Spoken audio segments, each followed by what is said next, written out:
தமிழ்நாட்டில் அதிமுக கூட்டணி வெற்றி பெற்றா மத்திய இணையமைச்சர் எல் முருகன் தான் துணை முதல்வர் ஆக்கப்படுவார் அப்படிங்கிற தகவல் வெளியாகி இருக்கு. இது பற்றி விரிவாக பார்க்கலாம் இந்த தொகுப்பில்.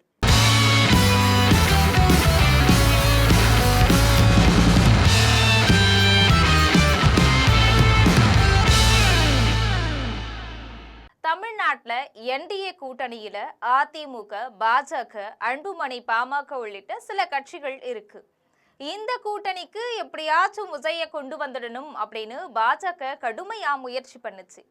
அவருடைய தாவேக கட்சிக்கு 45 சீட்டுகள் மற்றும் துணை முதல்வர் பதவி வரைக்கும் வழங்குறதுக்கு என்டிஏ கூட்டணியில பேரம் பேசப்பட்டதா சொல்லப்படுது. ஆனா நடிகர் விஜய் விடாப்பிடியா என்டிஏ கூட்டணியில சேர மறுத்துட்டாரு. அதோட விஜய் கட்சி கூட வேற எந்த கட்சியுமே சேரல. ஆட்சியில பங்கு, அதிகாரத்துல பங்குன்னு விஜய் முழங்கின போதும் கூட காங்கிரஸ் உள்ளிட்ட கட்சிகள் விஜய் பக்கம் எட்டி கூட பார்க்கல. அதிகாரத்துல பங்கு வேண்டும்னு முழங்கின திருமாவளவனும் 8 சீட்டுகளை வாங்கிக்கிட்டு திமுக கூட ஒட்டிக்கிட்டாரு. இதனால விஜய் கட்சியாலும் தனியா நின்று வெற்றி பெற முடியாத சூழல் தான் ஏற்பட்டிருக்கு.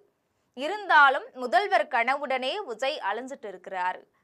இப்போ விஜய் தங்களுடைய கூட்டணியில இல்லாத காரணத்தினால தங்க கூட்டணி வெற்றி பெற்றுட்டா ஆட்சி அதிகாரத்துல பங்கேற்றிட வேண்டும் அப்படின்னு பாஜக கங்கணம் கட்டிட்டு இருக்கு.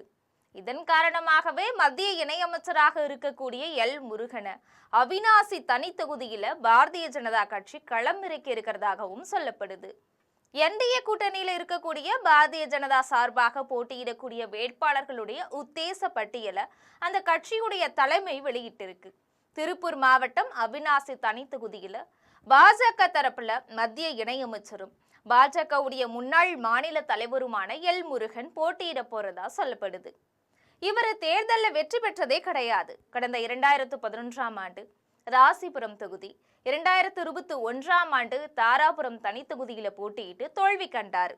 2024ஆம் ஆண்டு நீலகிரி நாடாளுமன்ற தேர்தலில் போட்டியிட்டு திமுகவுடைய ராசா கிட்ட தோல்வியை கண்டார்.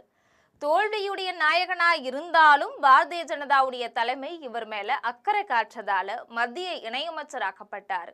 பாரதிய ஜனதாவில பட்டியலின முகமாக இவர் பார்க்கப்பட்டாலும் திருமாவளவன் போலோ அல்லது மற்ற பட்டியலின தலைவர்கள் போலவோ இவர் கவர்ச்சி இல்லாத தலைவராகவே எல் முருகன் வலம் வந்துட்டு இருக்கிறார். இதனாலதான் தேர்தல் களத்துல அவரால் வெற்றி பெற முடியல அப்படின்னு சொல்றாங்க. இந்த நிலையில தான் அவிநாசி தனி தொகுதியில எல் முருகன் மறுபடியும் களமிறங்குறாரு. அதிமுக கூட்டணி வெற்றி பெற்றுட்டா துணை முதல்வர் பதவிக்கு எல் முருகனை கொண்டு வரும் முடிவுல பாஜக தலைமை இருக்குதான். இதனாலதான் மத்திய இணையமைச்சராக இருந்த அவரை மாநில தேர்தலுக்கு மறுபடியும் கொண்டு வந்திருக்கு பாரதிய ஜனதா கட்சி. இது அமித்ஷா எடுத்த முடிவுன்னு சொல்லப்படுது. கூட்டணி கட்சியினர் நல்ல முறையில ஒத்துழைப்பு அளிச்சா இந்த முறை அவிநாசி தொகுதியில எல் முருகன் வெற்றி பெற வாய்ப்பு இருக்கிறதா சொல்றாங்க. கூட்டணி கட்சிகள் உள்ளடி வேலை பார்த்தா எல் முருகனுக்கு மறுபடியும் தோல்வி கிடைக்கலாம். கடந்த 2021ஆம் ஆண்டு இந்த தொகுதியில முன்னாள் சபாநாயகரான தனபால் இந்த தொகுதியில வெற்றி பெற்றார். இப்போ அதிமுகவில் இருந்தே தனபால் ஓரங்கட்டுப்பட்டுட்டாரு. தன்னுடைய தொகுதி பாஜகவுக்கு ஒதுக்கப்பட்டது குறித்து ரொம்ப வேதனையோட பேசின தனபால் கட்சியில இது தொடர்பா என்கிட்ட யாருமே கலந்தாலோசிக்கவே இல்லை. அண்மையில உடல்நலக்குறைவு காரணமா அவர் மருத்துவமனையில அனுமதிக்கப்பட்டிருந்த போது அதிமுக பொதுச் செயலாளர் எடப்பாடி பழனிசாமி நேர்ல வந்து பார்க்கல. நான் முன்னாடி உடம்பு சரியில்லாம இருந்த போது அப்போதைய முதல்வர் எம்ஜிஆர் அவர்களே நேர்ல வந்து என்னை பார்த்து நலம் விசாரிச்சாரு. ஆனா இப்ப இருக்கக்கூடிய தலைமை என்னை கண்டுக்கவே இல்லை. என்னுடைய மகனுக்கு போட்டியிடுறதுக்கு வாய்ப்பு கேட்ட போதும் அதற்கு எந்தவித பதிலுமே கிடைக்கல அப்படின்னு ரொம்ப வேதனையா தெரிவிச்சிருக்கிறாரு.